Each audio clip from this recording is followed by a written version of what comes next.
नमस्कार, आप सभी देख रहे हैं न्यूज नेशन और आपके साथ हूं मैं खुशबू मनोरमा मिश्रा। आप सभी का बहुत स्वागत हमारे इस खास पेशकश में। आने वाली 20 अप्रैल का सूर्य ग्रहण ऐतिहासिक और कई मायनों में बेहद खास होने जा रहा है। ये ऐसा सूर्य ग्रहण है जो करीब 100 साल में एक बार लगता है। सूर्य ग्रहण ऐसी खगोलीय घटना है जिसका धार्मिक महत्व भी कम नहीं है। सूर्य ग्रहण को लेकर कई तरह की धार्मिक मान्यताएं हैं। एक सदी में एक बार लगने वाले इस सूर्य ग्रहण को लेकर लोगों के मन में कई तरह के सवाल हैं। आखिर इस सूर्य ग्रहण का आपके जीवन पर क्या असर पड़ेगा? आपके परिवार, प्यार और करियर पर सूर्य ग्रहण क्या और कितना प्रभाव डाल सकता है? ये सूर्य ग्रहण आपके लिए मंगलकारी होगा या अमंगलकारी? और अगर इसके कुछ अशुभ प्रभाव हैं तो उन्हें किस तरह खत्म किया जा सकता है?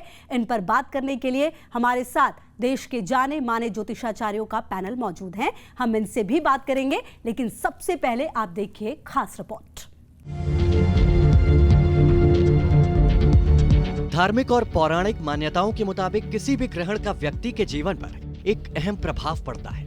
ज्योतिष के जानकार इस खगोलीय घटना को लेकर अलग अलग तर्क देते हैं। 12 राशियों के मुताबिक ग्रहण का असर पड़ने की बात कही जाती है और इससे नकारात्मक प्रभाव को टालने के उपाय भी बताए जाते हैं। व्यक्ति, परिवार और समाज पर सूर्य ग्रहण और चंद्र ग्रहण का क्या और कितना असर होता है, इस पर धर्म शास्त्रों में चर्चा की गई है।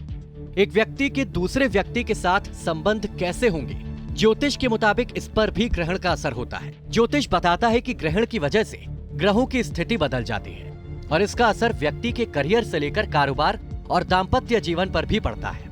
धार्मिक मान्यताओं के मुताबिक ग्रहण की वजह से ग्रहों की चाल बदल जाती है। इसी वजह से ग्रहण के दौरान कई कामों को करने पर पाबंदी होती है। ग्रहण की वजह से अमंगल ना हो और इसका अशुभ प्रभाव ना पड़े, इसके लिए धर्माचार्य उपाय बताते हैं। Team news nation. हमारे साथ गेस्ट का पैनल है। सबसे पहले आपको इंट्रोड्यूस करा देते हैं। हमारे साथ प्रकाश जोशी जी हैं, ज्योतिषाचार्य। बहुत स्वागत है सर आपका। डॉक्टर अरविंद त्रिपाठी जी हमारे साथ ज्योतिषाचार्य भी जुड़े हुए हैं। बहुत स्वागत है सर आपका भी। पंडित कौशलेंद्र जी भी जुड़े हुए हैं हमारे साथ। बहुत शुक्रिया सर और बहुत बहुत स्वागत आपका भी। हमारे साथ वाई राखी जी भी जुड़ी हुई हैं, ज्योतिषाचार्य। बहुत स्वागत आपका भी। और हमारे साथ पूजा भाटिया जी भी जुड़ी हुई हैं, ज्योतिषाचार्य। बहुत स्वागत और बहुत बहुत शुक्रिया आप सभी का। आज के बेहद महत्वपूर्ण दिन में आप सभी ने अपना कीमती वक्त दिया। तो चलिए सबसे पहले शुरुआत करते हैं कार्यक्रम की। और सबसे पहले आप ही के पास प्रकाश जोशी जी आते हुए, क्योंकि आज का जो सूर्य ग्रहण है वो कई मायनों में खास है। अगर हम सबसे पहले इसकी बात करें करियर को लेकर, तो ये किस तरीके से प्रभाव डालेगा तमाम लोगों पर और तमाम जो लोग हैं उसको कैसे ये पॉजिटिव कर सकते हैं अपने लिए? ये मेष राशि के अंदर पड़ रहा है, तो मेष राशि के अंदर जब ये ग्रहण पड़ रहा है, उनके साथ में चतुर्वर्गीय ग्रह सूर्य, चंद्रमा, बुध और राहु, ये चतुर्वर्गीय ग्रह की उस समय पे युति रहेगी। तो खासकर भारत के अंदर मैं इसका असर बताऊं तो भारत के अंदर राजनीति पे इसका विशेष, क्योंकि सूर्य क्या है, सूर्य सत्ता का कारक है, तो राजनीति में उथल पुथल रहेगी। कहाँ पर? कलकत्ता में, उड़ीसा के अंदर, पंजाब में इसका विशेष प्रभाव रहने वाला है। बात करें विदेश के अंदर, तो विदेश के अंदर जो ये ग्रहण पूरा हाइब्रिड दिखाई देगा, वो चाइना के अंदर, जापान के अंदर, अमेरिका के अंदर और आपका ऑस्ट्रेलिया, न्यूजीलैंड के अंदर तो ये हाइब्रिड दिखाई देने वाला है। साथ ही साथ थाईलैंड के अंदर और एशियन कंट्री के अंदर ये ग्रहण आपका दिखाई देगा। और भारतीय समय के अनुसार अगर इसको देखा जाए तो 12 कुल मिला के ये कि 12:30 सुबह 7:30 बजे से इसकी अवधि शुरू हो जाएगी और रहेगा ये 12:30 बजे तक। मोटा मोटा अगर देखा जाए तो भारतीय स्टैंडर्ड समय अनुसार ये 5 घंटे 24-25 मिनट तक ये रहने वाला है ग्रहण। डॉक्टर अरविंद जी, जिस तरीके से सूर्य ग्रहण की बात हो रही है, क्योंकि कहा यह जा रहा है कि 100 सालों में ऐसा सूर्य ग्रहण लगता है, तो इस सूर्य ग्रहण के मायने आपके लिए क्या हैं? और अगर सीधे सीधे हम बात करें तो वो कौन से छोटे छोटे उपाय होंगे जिससे करके सूर्य ग्रहण को लोग अपने लिए काफी सकारात्मक बना सकते हैं? जो सूर्य ग्रहण लग रहा है अश्विनी नक्षत्र पर लग रहा है, विषुकुंभक योग है और अमावस्या तिथि है और यह वर्ष का प्रथम सूर्य ग्रहण है। वैशाख कृष्ण पक्ष है, 20 अप्रैल को लगेगा और यह लगेगा पूर्वी दक्षिण यूरोप में, पूर्व दक्षिण एशिया में, ऑस्ट्रेलिया में, फिलीपींस में और अंटार्कटिका में, अटलांटिक के कुछ भागों में तथा इंडोनेशिया में दिखाई देगा। इसका पूरा प्रभाव भारत के पूर्वी भागों में राजनीतिक रूप से दिखाई देगा और यह जो लगेगा भारतीय मानक के समय, पूरा जो सूर्य ग्रहण का समय होगा 5 घंटा 25 मिनट का होगा जी। और भारतीय समय के अनुसार 7:04 पर यह प्रारंभ होगा, 9:47 पर मध्य होगा और 12:29 पर मोक्ष होगा। दूसरी बात यह कि ये ग्रहण लग रहा है खास तौर से सूर्य। सर, मेन फोकस जो है वो इस बात पर हो रहा है, जैसे कि आप काफी महत्वपूर्ण बातें बता रहे हैं टाइमिंग को लेकर और तमाम चीजों को लेकर। एक सवाल ये बनता है कि इसका असर लोगों पर किस तरह से पड़ा और सबसे बड़ी बात है इसका पॉजिटिव असर लोगों पर कैसे पड़े, इसके छोटे से उपाय क्या होंगे? देखिए खुशबू, यह जो ग्रहण लग रहा है खास तौर से जो मेष लग्न है, मेष राशि पर सूर्य है, चंद्रमा है, बुध है, राहु है, वृष राशि पर शुक्र है, मिथुन राशि पर मंगल है और तुला राशि में केतु है, कुंभ राशि में शनि है, मीन राशि में बृहस्पति है। यह करीब 100 वर्षों में इस तरह का लगता है। और मेष, कन्या, तुला, वृश्चिक और मीन राशि वालों के लिए यह खराब फल देगा और वृष, मिथुन, कर्क, सिंह, धनु, मकर, कुंभ राशि वालों के लिए बहुत अच्छा देगा। और देखिए खुशबू, ग्रहण काल से घबराना नहीं चाहिए। ग्रहण काल में क्या करना चाहिए कि जप करना चाहिए, तप करना चाहिए, दान करना चाहिए, पूजा करना चाहिए। बैरागी जी, जो सवाल मेरा था कि सूर्य ग्रहण को लेकर लोगों के मन में बहुत सारे कंफ्यूजन होते हैं एक्चुअली, लेकिन अगर इस स्पेसिफिक सूर्य ग्रहण की हम बात करें तो लोगों के जीवन पर इसका क्या असर पड़ा? ये सकारात्मक होगा, नकारात्मक होगा, ये किस तरीके का होगा?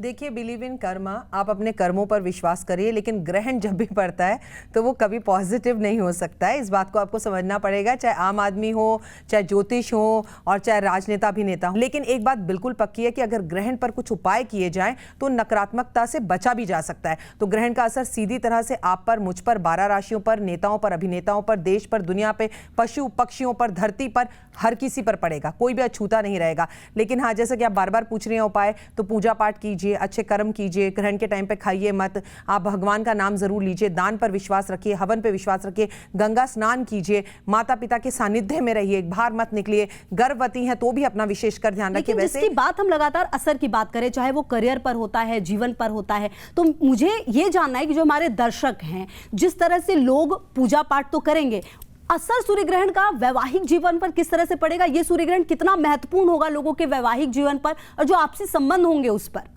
देखिए, सूर्य ग्रहण का अगर हम वैसे बात करें तो जनरल इम्पैक्ट तो रहेगा ही सभी राशियों पर और नेगेटिव इफेक्ट ज़्यादा रहेगा, क्योंकि सूर्य जो है हमारे पिता का कारक है और वही ग्रसित है, कहीं ना कहीं ग्रहण लगा हुआ है, तो नेगेटिव इफेक्ट कहीं ना कहीं मिलेगा ही मिलेगा इसका। लेकिन जिन लोगों की कुंडली में शनि की 7.5 चल रही है, शनि की ढैया चल रही है या राहु केतु की दशाएं चल रही हैं, उन लोगों का इम्पैक्ट बहुत ज़्यादा है। जहाँ तक आपने वैवाहिक जीवन की बात करी तो मेष राशि में ये सूर्य ग्रहण लग रहा है, तो मेष राशि वालों पे मेजर इम्पैक्ट है। उनके हेल्थ इश्यूज, उनको फिजिकल और मेंटल इश्यूज हो सकते हैं। Mental issues in the sense कि बहुत ज़्यादा उन पे साइकोलॉजिकल प्रेशर पड़ सकता है या स्ट्रेस लेवल उन लोगों का बढ़ सकता है। साथ ही वैवाहिक जीवन की बात करें तो तुला राशि वालों के लिए वैवाहिक जीवन और उनके संबंधों में बेहद असर पड़ सकता है और सूर्य ग्रहण से डरने की बिल्कुल भी ज़रूरत नहीं है। जैसे कि डॉक्टर वाई राखी ने बोला है, बस आप पूजा पाठ कीजिए, क्योंकि इस टाइम पे यदि आप मंत्र सिद्धि करते हैं तो मंत्र सिद्धि का आपको 1000 गुना फल मिलता है और आपकी जितनी भी नेगेटिविटी है वो धीरे धीरे कम होती है। अपना विशेष ध्यान रखिए। सूर्य ग्रहण वाले दिन हो सके तो बाहर जाना अवॉइड कीजिए। ग्रहण को नेकेड आई से मत देखिए, अगर कोई स्पेशल स्पेक्स हैं तो उसी से ही देखिए।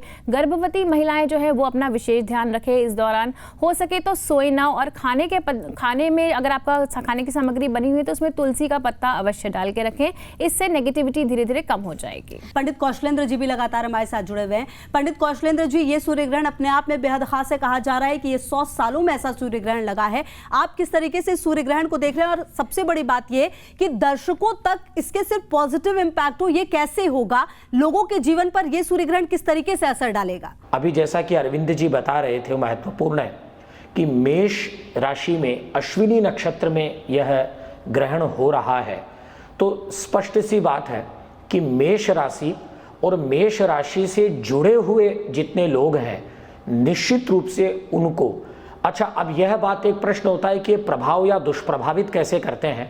तो देखिए, सूर्य और चंद्र ज्योतिष शास्त्र का यह विधान है, जो वेदों का एक अंगभूत शास्त्र है, वह लोगों के ऊपर प्रत्यक्ष प्रभाव को डालता है। प्रत्यक्षम ज्योतिषम शास्त्रम चंद्रार्कौ यत्र साक्षिणौ। ज्योतिष शास्त्र प्रत्यक्ष है, क्योंकि सूर्य और चंद्र का प्रभाव केवल हम लोगों के ऊपर ही नहीं बल्कि संसार के सभी प्राणियों पे और यहाँ तक कि वनस्पतियों और समुद्र पर भी देखने को प्राप्त होता है। अतः जब इतनी बड़ी खगोलीय घटना होती है, जब सूर्य या चंद्र का ग्रहण होता है, ग्रहण शब्द का अर्थ होता है ले लेना, अतः एक धार्मिक आख्यान या पौराणिक आख्यान यह बना कि जब राहु के द्वारा सूर्य को ले लिया जाता है मुख में, तो उसको हम सूर्य ग्रहण या चंद्र ग्रहण कहते हैं। एक बात। अब देखिए, इसके दो स्वरूप हैं। एक स्वरूप है कि इसका ज्योतिषीय स्वरूप क्या है, जिसकी खुशबू जी आपने चर्चा करी। दूसरा होता है इसका धर्मशास्त्रीय पक्ष। भारत में पुरातन काल से हमारे पुरखों ने एक काम किया, जब भी कोई महत्वपूर्ण घटना होती है उन्होंने उस घटना को धर्म से जोड़ दिया, जिससे समाज में लोगों के बीच धर्म करने का, चैरिटी करने का, दान करने का एक स्वरूप विकसित हो सके। अतः जब भी सूर्य चंद्र का ग्रहण हो तो व्यक्ति को क्या करना चाहिए, उन्होंने बताया, हमारे धर्मशास्त्रियों ने बताया, हम लोगों को सदाचरण करना चाहिए, दान करना चाहिए, मन को एकाग्रचित्त करके जप करना चाहिए, अपने इष्ट देव का स्मरण करना चाहिए, क्योंकि यह कोई सामान्य काल नहीं है, यह एक विशिष्ट काल है और इस विशिष्ट काल को पूजन के लिए, उपासना के लिए खुशबू जी महत्वपूर्ण बनाया गया। बिल्कुल, ये जो सूर्य ग्रहण है वो अपने आप में काफी खास हो जाता है, और खास इसलिए क्योंकि आप इसमें मंदिर भी जा सकते हैं, पूजा पाठ भी कर सकते हैं। लेकिन एक तरह से कहा यह जाता है कि जब सूर्य ग्रहण हो तो आप घरों से बाहर ना निकले। तो ऐसे में जिनको मान लीजिए ऑफिस जाना है, वो लोग होंगे जिनको घर से निकलना ही निकलना होगा काम के लिए, वो किस तरीके से इस दौरान सूर्य ग्रहण को अपने लिए पॉजिटिव कर सकते हैं? देखिए, सबसे पहले मैं बताना चाहता हूं कि ये जो सूर्य ग्रहण है वो भारत पे उसका प्रभाव नहीं है, लेकिन एक बड़ी विडंबना वाली स्थिति है कि जब सूर्य ग्रहण लग रहा है तो सूर्य की किरणें भारत पे आएगी तो कहीं ना कहीं 10% 20% प्रभाव भारत पे पड़ेगा ही पड़ेगा। और क्योंकि ज्योतिष के अनुसार देखा जाए और कहा जाता है चंद्रमा मनसो वाचा, यानी कि सूर्य और चंद्रमा, सूर्य आत्मा का कारक है और जो आपका चंद्रमा है वो मन का कारक है। तो क्या हो रहा है, जब ये ग्रहण पड़ रहा है ना मेष राशि और अश्विनी नक्षत्र के अंदर, तो सूर्य, चंद्रमा, राहु और बुध, ये चारों ग्रह एक साथ बैठे हैं, तो ऐसा हो ही नहीं सकता कि सब पे इसका प्रभाव ना पड़े। आंशिक रूप से कुछ ना कुछ इरिटेशन हो सकती है उस दिन कोई वाद विवाद हो सकता है, उस दिन कुछ आपको खुजली की प्रॉब्लम हो सकती है, ENT की प्रॉब्लम हो सकती है, किसी से हल्के वाद विवाद हो सकता है। अब ऐसे में करना क्या है, देखिए भारत में इसका 10 से और 20% ही असर रहेगा ज्योतिषीय। ये जो ग्रहण लग रहा है ये विदेशों में लग रहा है, खासकर ऑस्ट्रेलिया, न्यूजीलैंड में ये हाइब्रिड रूप से दिखाई देगा, चीन में हाइब्रिड रूप से दिखाई देगा।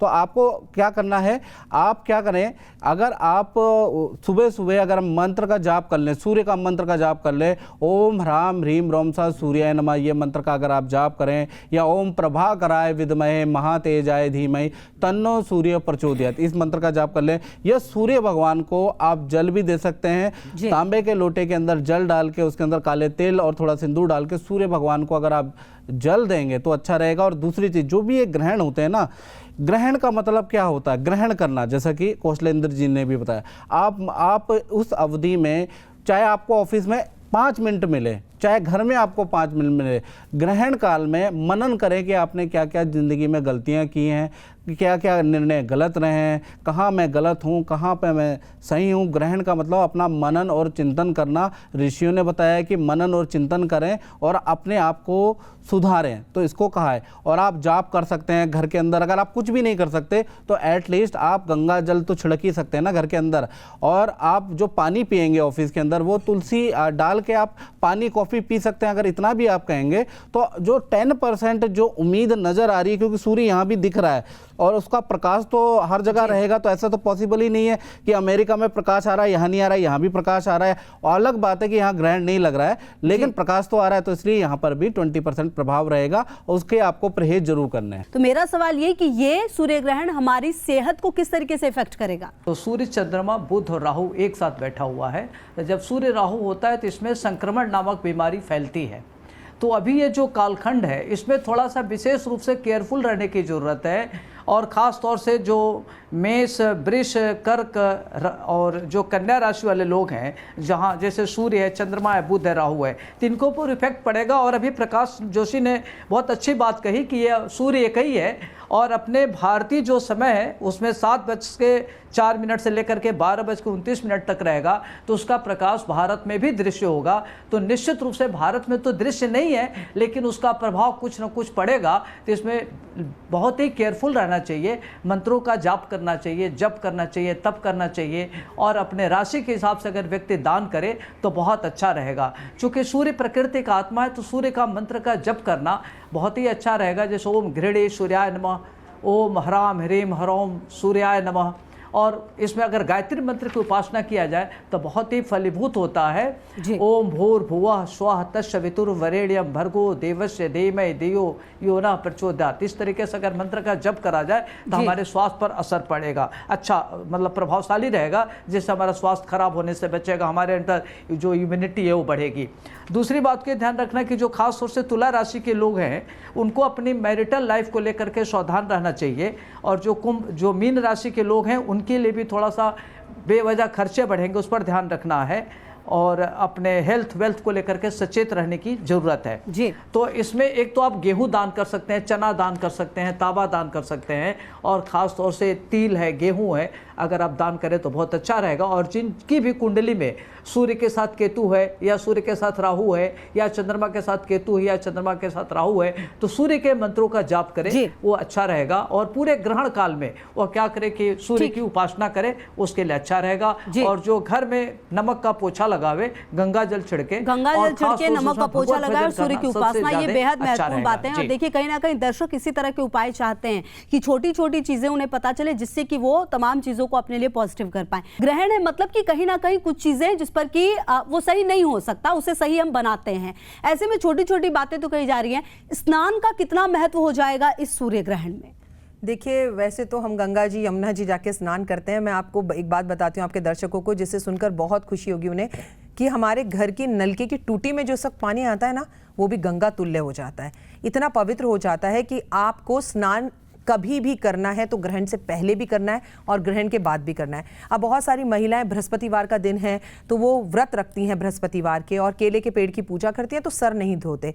तो हमारे शास्त्रों में लिखा गया है कि वार से बड़ा त्यौहार, भले ही उस दिन थर्सडे है, लेकिन घर के सभी मेंबर्स को ग्रहण के बाद अपना सर धोना है, शैम्पू करना है, पूरे घर में गंगा जल छिड़कना है। स्नान का बहुत महत्व है। अगर आपके पिताजी हैं, आपकी माता जी हैं, और अगर आप संभवतः कर सकते हैं तो पवित्र नदियों में ले जाकर उन्हें स्नान करवाइए ग्रहण के टाइम पर, इसका बहुत पुण्य आपको मिलेगा। और जैसे अगर आपका सूर्य पीड़ित है या खराब है तो अपने पिता के साथ ग्रहण के टाइम पर रहिए। और अगर आप किसी वजह से स्नान नहीं कर सकते, आपकी तबीयत खराब है, आपकी बॉडी इस बात के लिए अलाउ नहीं करती, तो कम से कम अपने ऊपर गंगा जल जरूर छिड़काव करें, क्योंकि महत्वपूर्ण है गंगा जल, महत्वपूर्ण है हवन। स्नान का तो इतना महत्व है कि अगर आप नदी के किनारे पर, चाहे वो गंगा हो, चाहे यमुना हो, चाहे सरस्वती हो, मैं तो कहती हूँ अगर आप मुंबई में हैं और अगर समुद्र के पास भी खड़े होकर आप स्नान कर रहे हो, मंत्रों का जाप अगर नदी में खड़े होकर किया जाए, दान अगर नदी के किनारे पर खड़े होकर किया जाए, और अगर मंत्रों का जाप करने के साथ साथ नदी में खड़े होकर सूर्य को जल दिया जाए, तो ओए हुए, इसका कहने का मतलब यह है कि सालों साल अगर आपके पितृ भी कहीं पर बैठे हुए हैं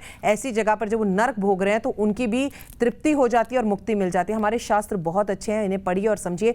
ग्रहण एक आपको उत्साह की तरह मनाना चाहिए, एक त्योहार की तरह मनाना चाहिए, और उसे डरना नहीं चाहिए। और 100 वर्ष बाद आ रहा है, मैं आपको बार बार बोल रही हूँ, भारत में ग्रहण का असर जरूर दिखाई देगा, राजनीति पर, पशु पक्षियों पर, आप पर, हम पर, सब पर। लेकिन सबसे बड़ी बात है कि हम पूजा और दान कर सकते हैं, तो क्यों ना करें। बाहर जाइए, पूजा करिए, और अपने पास तुलसी दल और दूर्वा यानी घास जरूर रखें। जी बिल्कुल। जो माँ बाप होते हैं वो अपने बच्चे को करियर को लेकर काफी ज्यादा परेशान होते हैं। ऐसे में सवाल ये होता है कि क्या इस तरह के सूर्य ग्रहण का छोटे बच्चों पर, या फिर जो भी बच्चे पढ़ाई कर रहे हैं, जो कंपटीशन की तैयारी कर रहे हैं, उन पर क्या असर पड़ता है और उन्हें इस दौरान क्या करना चाहिए?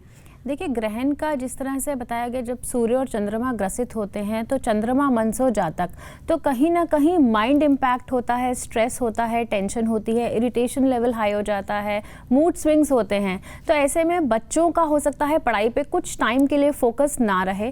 तो ऐसे में आपको क्या करना है, बच्चे के लिए आपको मंत्रों का जाप करना है। बुध के मंत्रों का जाप कीजिए, सूर्य चंद्रमा के मंत्रों का जाप कीजिए, और साथ ही कॉम्पिटिशन की जो तैयारी कर रहे हैं बच्चे, उनके लिए तो स्पेसिफिक बेसिकली वो घर पे बैठकर, ठीक है, सूर्य ग्रहण वाले दिन अगर मंत्रों का जाप करेंगे तो उनके फोकस जो इश्यूज जो आ रहे हैं वो फोकस इश्यूज उनके कम हो जाएंगे। साथ ही अगर वो सूर्य को लगातार जल चढ़ाएंगे, सूर्य के मंत्रों का जाप करेंगे, महामृत्युंजय का जाप करेंगे तो उनके लिए बहुत ही बेटर रहेगा।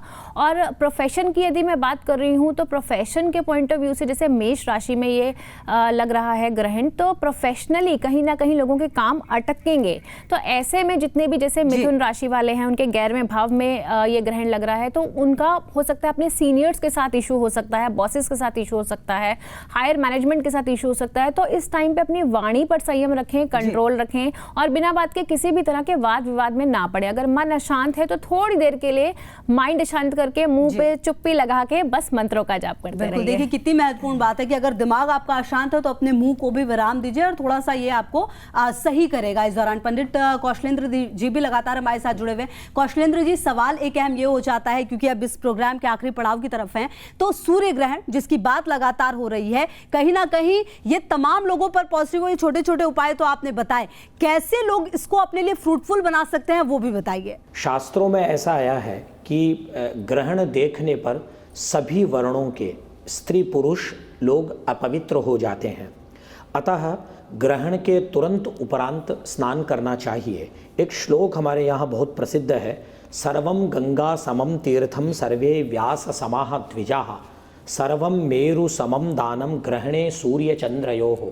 सूर्य और चंद्र का ग्रहण हो जाने पर जिस जल से भी आप स्नान करते हो, भले ही वो आपके बाथरूम का जल है, कोई कहीं का भी जल है, किसी भी तीर्थ में, तालाब में, कहीं भी आप स्नान कर रहे हैं, बस सारा जल गंगा के समान हो जाता है।